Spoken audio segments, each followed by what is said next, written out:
नमस्कार, गुलिस्तान न्यूज में आपका स्वागत है और न्यूज ब्रीफ के साथ मैं शीतल शर्मा। बुलेटिन की शुरुआत करेंगे। मुख्यमंत्री उमर अब्दुल्ला ने वीरवार को अहमदाबाद में हुए विमान हादसे पर दुख जताते हुए इसमें मारे गए लोगों के परिजनों के साथ सांत्वना जताई है। मुख्यमंत्री ने इजरायल द्वारा ईरान पर किए गए हमले की भी कड़ी निंदा की है।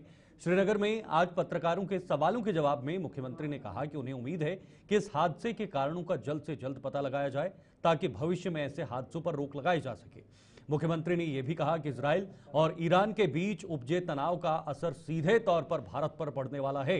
इस तनाव से जहां ईंधन की कीमतों में इजाफा होगा तो वहीं भारत की स्टॉक मार्केट पर असर पड़ने के साथ साथ पश्चिम की ओर जाने वाली उड़ानें भी प्रभावित होंगी। जहाज का अचानक इस तरह गिरना, वो भी टेक ऑफ के 1 मिनट के अंदर अंदर, मां सिवाय एक पैसेंजर के बाकी सब इस हादसे में मारे गए। अभी फिलहाल ये भी पता नहीं चल रहा है कि ग्राउंड पे मेडिकल कॉलेज में कोई डॉक्टर या स्टूडेंट्स, कहीं उनमें से भी कोई खुदा ना खास्ता मारे ना गए हों। और अफसोस की बात यह कि इस हादसे से पहले ये जो जहाज है बोइंग का ड्रीमलाइनर, इसका कभी कोई हादसा हुआ नहीं है। अब हम सब पहले तो उन तमाम पैसेंजर्स के घर वालों के साथ हमदर्दी का इजहार करेंगे। एयर इंडिया का जो क्रू था उस जहाज पे, उनके साथ, और उम्मीद करेंगे कि जल्द से जल्द इस हादसे के पीछे वजूहात जो हैं उनका पता चले और दोबारा इस तरह का हादसा ना हो, वही हम उम्मीद कर सकते हैं। And it has an immediate impact on us. It has an impact on our fuel prices. It's had an impact on our stock market. It has an impact on the flights that have to fly to the west. But more than that, it has an impact on the sentiment of people. Iran ने Israel को कोई वजह नहीं दी थी ये हमला करने की। इजराइल ने अपनी मर्जी से इसको प्रीएम्प्टिव हमले का दर्जा देके एक मुल्क पे जंग किया। और अगर दुनिया की ताकतें इस चीज पे खामोश रहें तो मुझे लगता है ये बड़ी अफसोस की बात होगी। आज इजराइल ने किया। अब इजराइल ने वही किया जो रूस ने किया यूक्रेन में। रूस के खिलाफ आप लोग आवाज उठाते हो, रूस के खिलाफ जो है एक मुहिम खड़ी हो जाती है। जब इजराइल के तरफ से ईरान पे हमला होता है तो ये दुनिया भर की ताकतें जो है, चाहे वो अमेरिका हो, चाहे यूरोप हो, चाहे और कोई हो, वो खामोश हो जाते हैं। अगर एक मुल्क का दूसरे मुल्क पे हमला करना गलत है रूस के मसले में, तो फिर यहाँ पे भी इजराइल का ईरान पे हमला करना ये कहीं से भी जायज नहीं है। नायब तहसीलदार के पदों के लिए उर्दू भाषा का ज्ञान अनिवार्य किए जाने का मामला तूल पकड़ चुका है। भारतीय जनता पार्टी ने उमर अब्दुल्ला सरकार के खिलाफ मोर्चा खोल चुकी है, जिसके चलते पार्टी द्वारा जगह जगह प्रदर्शन किए जा रहे हैं। इसी सिलसिले में भारतीय जनता युवा मोर्चा ने जम्मू में आज काली पट्टियां बांधकर एक रोष मार्च निकाला, जिसकी शुरुआत जम्मू यूनिवर्सिटी से की गई। युवा मोर्चा के प्रदेश अध्यक्ष अरुण प्रभात ने इस मार्च की अगुवाई करते हुए चेतावनी दी है कि यदि इस आदेश को वापस न लिया गया तो उग्र प्रदर्शनों का सिलसिला शुरू कर दिया जाएगा।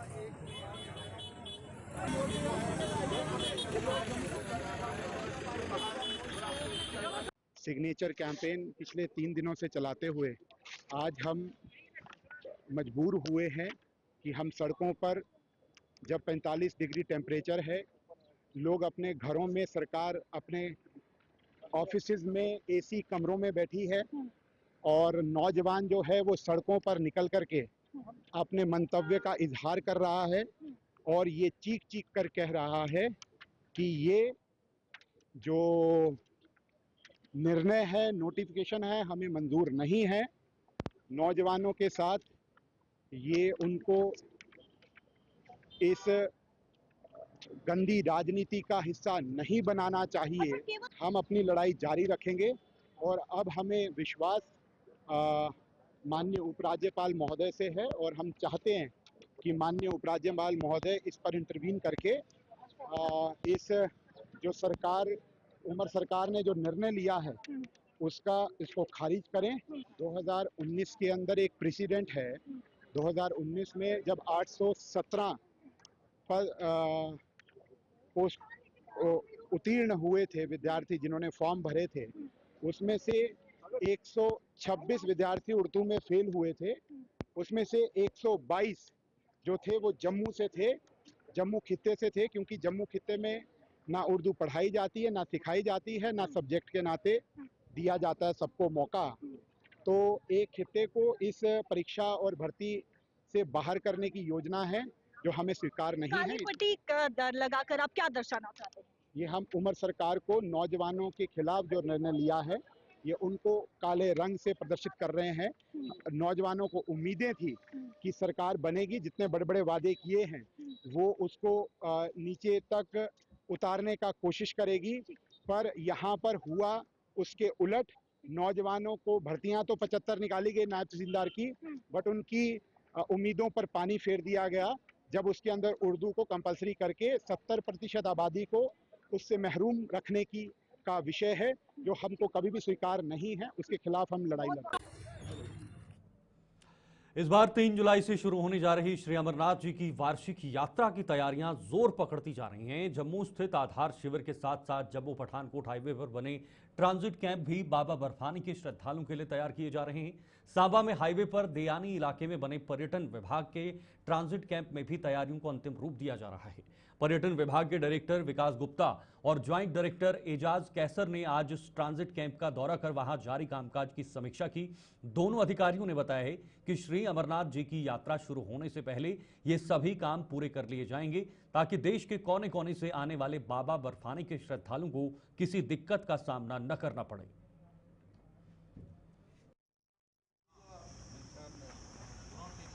होल्डिंग कैपेसिटी बढ़ गई।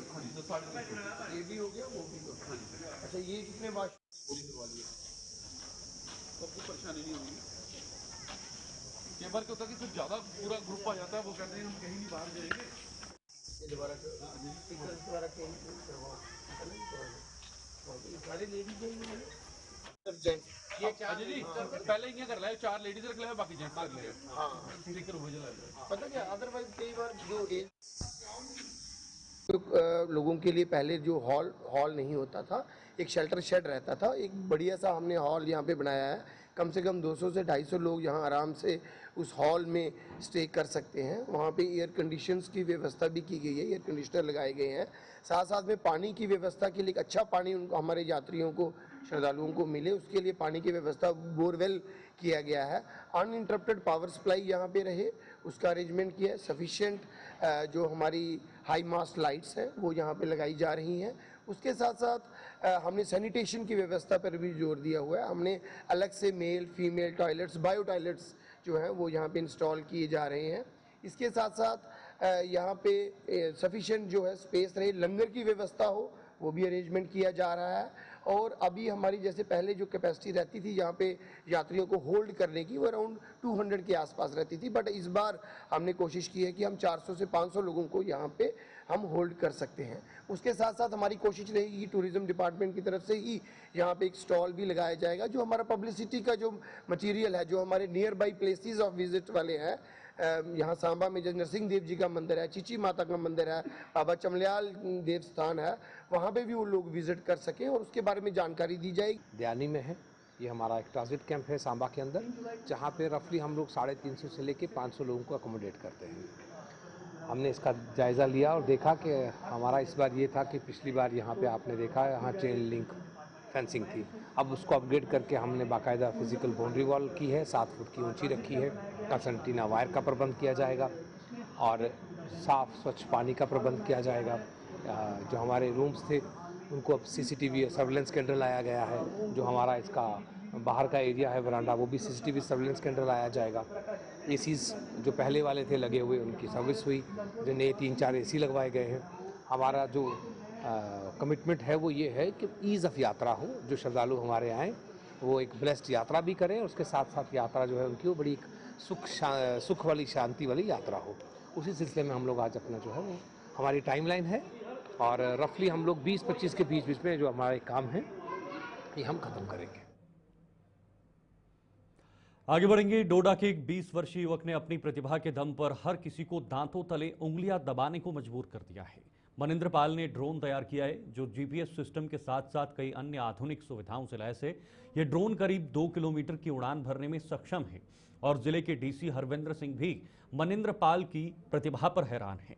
खास बात यह है कि मनिंद्र पाल इससे पहले एक छोटा हवाई जहाज भी बना चुका है और वह डोडा के युवाओं के लिए प्रेरणा साबित हो रहा है।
मोटर्स यूज़ की है मैंने 920 केवी की, 4 मोटर्स 920 केवी की। एक मोटर 820 ग्राम्स का थ्रस्ट पैदा करती है। थ्रस्ट का मतलब कि वो 820 ग्राम्स उठा सकती हैं और 500 मिलीमीटर उसकी बेस लेंथ है और बैटरी मैंने 5200 mAh की बैटरी यूज़ की है और लेग्स हैं उसमें लेग्स कार्बन फाइबर की हैं और जीपीएस है जो सैटेलाइट से कनेक्ट होता है और सैटेलाइट उसको पोजीशन बताता है कि जीपीएस तो कहाँ पर है। लाइक इफ अगर हमने उसको खिलानी भेजा तो खिलानी से हम वापस ला सकते हैं उसको, एक बटन दबा के अपने आप वापस आ जाता है वो। और DJI नाजा का मैंने M-Lite फ्लाइट कंट्रोल यूज़ किया है। फ्लाइट कंट्रोलर जो होता है ब्रेन होता है ड्रोन का, और प्रोपेलर यूज़ किया है मैंने। और मैंने 4 प्रोपेलर यूज़ किए क्योंकि 4 मोटर्स हैं, एक क्लॉकवाइज है एक एंटी क्लॉकवाइज है।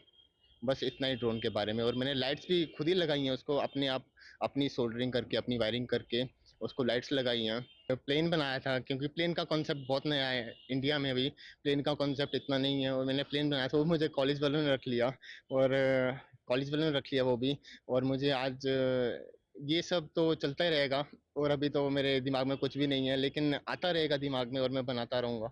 जैसे आजकल की वॉर में ड्रोन्स का उपयोग बहुत ज़्यादा होने लगा है। जैसे मेरा भी ड्रोन है, ये भी 500 ग्राम्स का पेलोड उठा सकता है। जैसे इससे बड़े ड्रोन भी हम बना सकते हैं जो और वेट उठा पाएँ। तो मैं भी चाहूँगा कि ऐसा ड्रोन इंडिया में भी होने चाहिए। इंडिया में वैसे हैं भी लेकिन और भी होने चाहिए और हम इसको इकोनॉमिकली बना सकते हैं। तो मैं चाहूँगा कि मेरा भी होना चाहिए। मैं भी देना चाहता हूँ अपना। मेरा ड्रोन है, ये पार्ट ड्रोन की।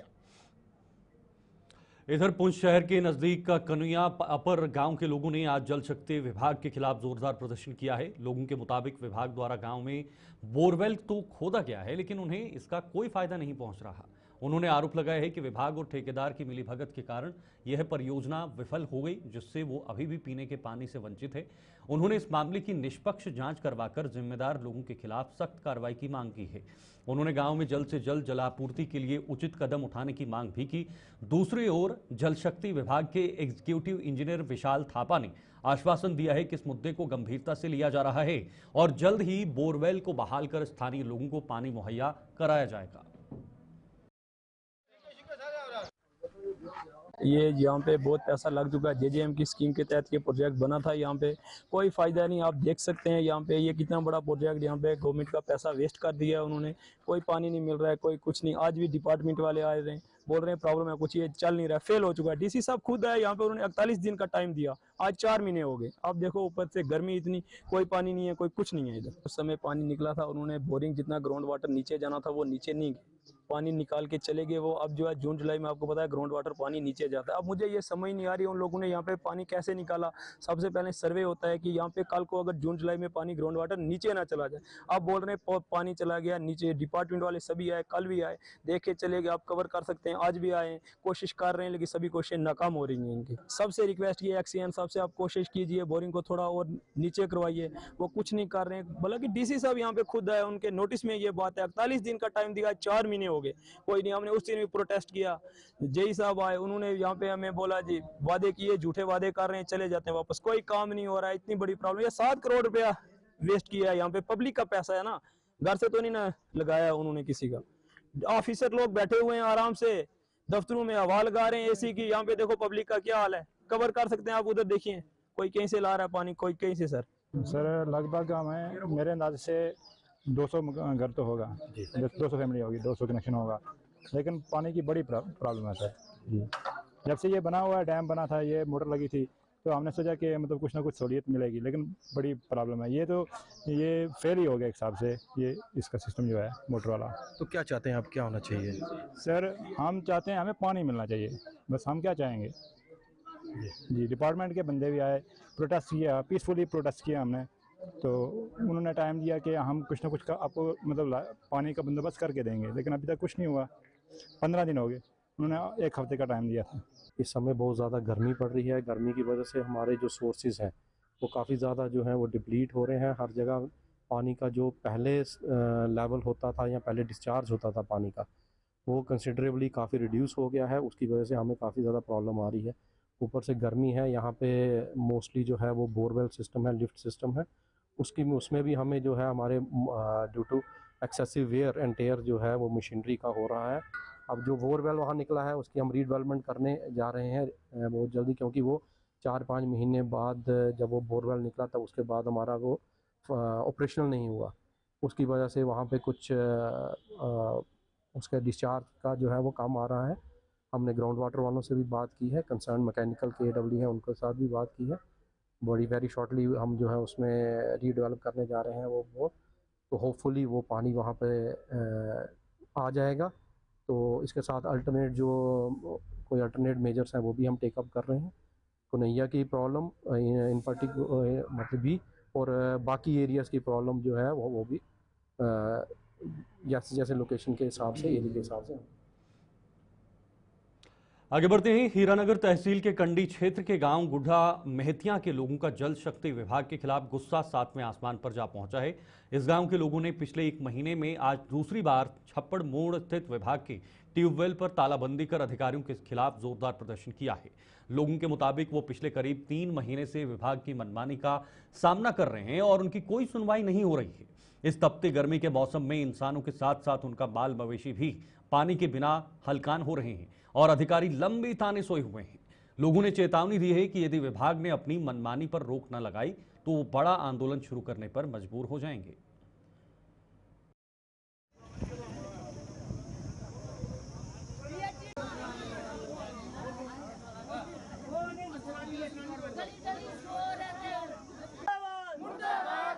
साड़ी समस्या है ये देखो, जनानियां बेचारियां निक्के निक्के बच्चे छोड़िया, नहीं धुप्प कितनी गर्मी है, पानी त्रीजा दिन इन्हें बनाया था, उसका टाइम टेबल कोई नहीं है, और उदो टाइम टेबल तो छो उसका टैनूर भी कोई नहीं है। 5 मिनट आना, 10 मिनट आना, 15 मिनट आना है, तो वो आखते ये पता क्या आखते तुम आपू खोली लाओ, ये लोगों लड़ा दे, जेई साहब के बर्डन साढ़े हैं, असें पानी क्यों खोलना जी, साढ़ा काम थोड़े है, तुम क्यों लगे दो, तू कहना ठेकेदार बने दा, जेई कह ठेकेदार बने पूरे डिस्ट्रिक्ट ठूके का, ਹੁਣ क्यों लेदा बलौर बसोली ने सलमोदार से रिजाइन करा ਜਾਂ ਸਾਰੇ ਇੱਥੇ ਇਹ ਗੱਲ ਸੁਣਾ ਜੇ ਮੋਦੀ ਸਾਹਿਬ ਨੇ ਜਾਂ ਪ੍ਰਾਈਮ ਮਿਨਿਸਟਰ ਨੇ ਸੈਂਟਰ ਗਵਰਨਮੈਂਟ ਦੀ ਏਡੀ ਵੱਡੀ ਸਕੀਮ ਆਈ ਦੀ ਹੈ, ਉਹਨੇ ਕਰੋੜਾਂ ਰੁਪਏ ਦਾ ਪ੍ਰੋਜੈਕਟ ਹੈ, ਮੈਂ ਤੁਸੀਂ ਰਿਕੁਐਸਟ ਕਰਗਾ ਪਹਿਲਾਂ ਉਸ ਪ੍ਰੋਜੈਕਟ ਕੀ ਦਿਖਿਆ ਜਾ ਉਹਦੇ ਕਿੰਨੇ ਆਲੀ ਵੀ ਉਹ ਜਿਹੜਾ ਉਹ HD ਬਣੇ ਦਾ ਉਹ ਲੀਕ ਕਰਾ ਦਾ ਆਈ ਉਹ ਪਾਈਪਾਂ ਉਹਦੀਆਂ ਲੀਕ ਕਰਾ ਦੀਆਂ ਨੇ, ਇਹਨੇ ਕਰੋੜਾਂ ਰੁਪਏ ਉਸੇ ਪੇਮੈਂਟ ਕੀਤੀ ਦੀ ਹੈ, ਕੀਤੀ ਨਹੀਂ ਕੀਤੀ ਦੀ।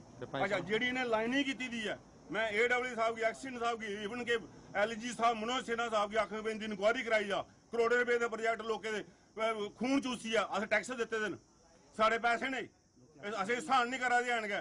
जो मोदी साहब का करा मोदी साहब तक भी अप्रोच करनी है, मैं एक बार पहले भी मोदी साहब की लैटर लिखा हा, वह मसले में उनका जवाब आया हमें अजकल ओड़ा जमाना नहीं है, सोशल मीडिया जमाना है, लोगों की प्रॉब्लम है साड़ी। अज अस बूंद बूंद की तरसा ने चौथे दिन केड़ा पानी सर सुनाओ तुस मिगी वो भी 10 मिनट 1:30 बजे पानी सर 3 बजे दोपहर का पानी राती 9 बजे बेचारी लेडी सुना दियां कोई वर्क क्लास है कोई कि'यां कुछ बच्चे ने स्कूल जाना कोई कि'यां अस पैप लेइयै लोग इन्ना मगर फिरदे रहोगे ये केड़ी डेमोक्रेसी रवा ने अस कि आज 2-2.5 महीने से जो पानी है वो गांव में नहीं आ रहा है तो इसका कारण डिपार्टमेंट की वीकनेस कमजोरी है कि इतनी गर्मी का मौसम है लोगों को पानी की ज़रूरत है पशुओं को पानी की ज़रूरत है तो इस हाल में गवर्नमेंट क्या कर रही है क्या डिपार्टमेंट सोया हुआ है इनको पहले भी हमने इन्फॉर्मेशन दी थी पहले भी 4-5 दिन पहले यहाँ पे ताले लगाए थे और इन्होंने हमें आश्वासन दिया था कि हाँ आपको कल पानी मिल जाएगा मगर यही बुरा हाल है पानी का गुड़ा महत्या गाँव में कि पहले तो ये पानी टाइम का देते नहीं है कभी दोपहर को दे देते हैं 10 मिनट पानी आता है फिर बंद हो जाता है आप बताओ 10 मिनट में जब ये बर्तन अपने खाली करते हैं तो 10 मिनट में वो बर्तन भी नहीं भरे जाते वो खाली ही रह जाते हैं तो ये क्या है जेई AAA सबको इन्फॉर्म किया है इन्होंने कोई कार्रवाई नहीं की है कोई हमें पानी की सुविधा नहीं दे रहे हैं इन्होंने नाम रखा हुआ है शक्ति जल मिशन गवर्नमेंट की ये एक स्कीम है तो ये क्या स्कीम लेके आए हैं शक्ति है या ये लोगों को जीरो है मार रहे हैं ये लोगों को कानूनी कार्रवाई करेंगे SDM को एक रिटर्न देंगे लेटर लिख के DC साहब को एक कॉपी करेंगे उसके बाद हम अगर फिर भी हमें पानी की ये समस्या हल नहीं हुई तो हम रोड जाम करेंगे और ऐसा रोड जाम करेंगे कि पूरा जम्मू देखेगा कि कैसे जम्मू के साथ साथ पीर पंजाल खित्ते में भी इन दिनों सूरज आग उगल रहा है और आलम यह है कि गर्मी के कारण पीर पंजाल में नदी नाले भी अब सूखने लगे हैं इसका जीता जागता सबूत देखने को मिल रहा है राजौरी में जहां बहने वाली नदी पूरी तरह से सूख चुकी है तो खास बात यह है कि इस नदी के बहाव में बहाकर हर साल कई लोगों की जानें चली जाती हैं और बरसात में ये खतरे के निशान से ऊपर हो जाती है हालांकि मौजूदा समय में बारिशें न होने की वजह से भी अब इस नदी में वैसा नजारा नहीं देखा जा रहा है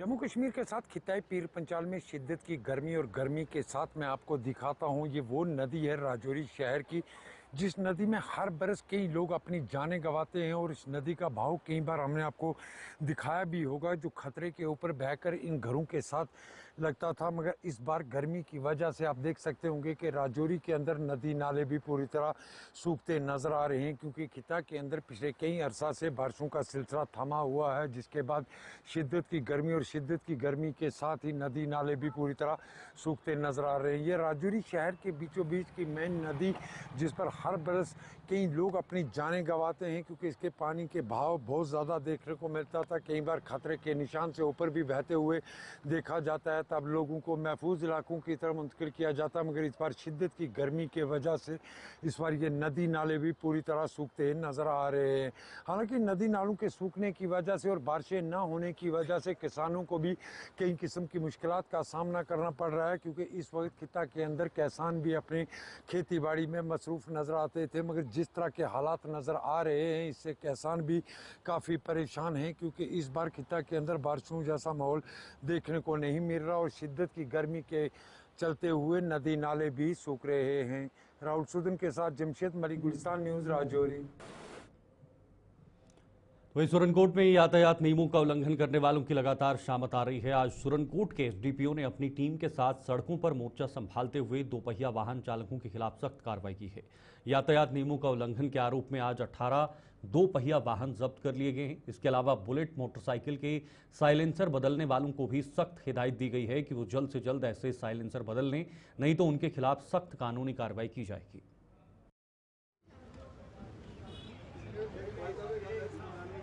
इसकी तरफ से ट्रैफिक वायलेशन करने वालों के खिलाफ कड़ी कार्रवाई इस वक्त मैं सुरनकोट में हूं और इस सुरनकोट में जो है डिफरेंस इलाकों में जो है ट्रैफिक नाकाज लगाए गए हैं सुरनकोट पुलिस की तरफ से SSP पुंछ की हिदायत पे SDPO सुरनकोट ने जो है डिफरेंस इलाकों में जो है नाका स्टैब्लिश किया गया है और आने जाने वाली हर बाइक्स का जो है हेलमेट चेक किया जा रहा है उसके साथ साथ मॉडिफाई बाइक्स जो है बुल्स बाइक्स की बात करें उनके जो है साइलेंसर भी चेक किए जा रहे हैं ऑन स्पॉट जो है 15 से 18 बाइक्स जो है ऑन स्पॉट ग्राउंड पे ही जो है सीज करके जो है सुरनकोट पुलिस स्टेशन लगाए गए हैं। वहीं पे उन्होंने ये भी कहा है कि 18 साल से जो कम बच्चे हैं, 18 साल की उम्र से जो कम बच्चे हैं, उनको जो है बाइक चलाने की इजाज़त पेरेंट्स ना दिए जाए। उन्हें पेरेंट्स से ये भी अपील किया है कि जब बच्चा अपने घर से बाइक लेके निकलेगा, उसका सबसे पहले उसका हेलमेट सर पे होना चाहिए। और सबसे बड़ी बात ये देखी कि उनने जो है स्टंट्स बाइकर्स के साथ साथ जो है मॉडिफाई साइलेंसर वाले लोगों को कहा है कि मॉडिफाई साइलेंसर जिनने चेंज नहीं किया वो चेंज कर लें। और ये नाके की बात करी, ये आने वाले डेली रूटीन पे जो है सुरनकोट के डिफरेंट इलाकों में लगेंगे। मैं आकाश मलिक, गुलिस्तान न्यूज़, सुरनकोट। चल न्यूज़ ब्रीफ में अभी के लिए फिलहाल इतना ही। आप देखते रहे गुलिस्तान न्यूज़। मुझे दीजिए इजाजत। नमस्कार।